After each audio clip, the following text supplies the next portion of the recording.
আমাদের বেরির গল্প বলে নিচ্ছি, তোমাদের কাছে অনেক ভালো লাগবে। সে কি করে, তো আমি কিন্তু মাঝে মাঝে তাকে সকালবেলা আমাদের বাগানে নিয়ে যাই।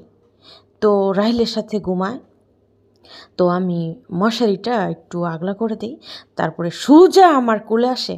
তো আমার কাছে এটা অনেক ভালো লাগে। মনে হয় সে একজন একটা মানে সত্যিকারের বাচ্চা। এমন একটা করে, সেটা না দেখলে বোঝা যায় না। তো অনেক মায়া লাগে।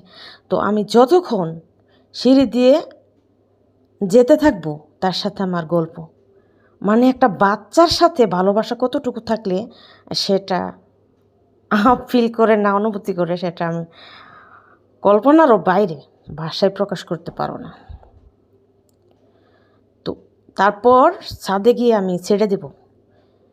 তারপর আমি পানি দিয়ে গাছে কাজ করি। তো এখন তো তার বাচ্চা হয়েছে। তো কিছুক্ষণ ঘোরাঘুরি করে সে নিজে নিজেই চলে আসে। তো আমি বুঝতে পারি কতটা তার ব্রেন, তার কত বুদ্ধি, একটা মানুষের মতো আচরণ। তো তার প্রতি অনেক মায়া লাগে, এটা ভাষায় প্রকাশ করতে পারবো না, এতটা মায়াদারি। তো রাহিলে মাঝে মাঝে বলে, তো ওই জুরিতে যে একটা ভিডিও ছিল, তো বলে বেরি কেমন জানি করে এত ড্রং করে। তো আমি বলি আসলেই আমাদের বেরি অনেক কেমন জানি একটু মায়াদারি মানুষের মতো। তো আসলে তো আমাদেরও কিন্তু আসলে তার জন্য অনেক মায়া লাগে।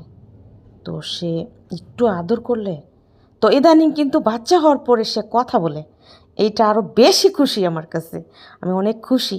তো রাত্রে, বেশিরভাগ রাত্রে করে এটা আমি যখন রান্না করে যাই আজ আমাদের খাবারের জন্য, তো সে পিছে পিছে যায় যে আমার সাথে কথা বলে। তো আমিও তার সাথে কথা বলি।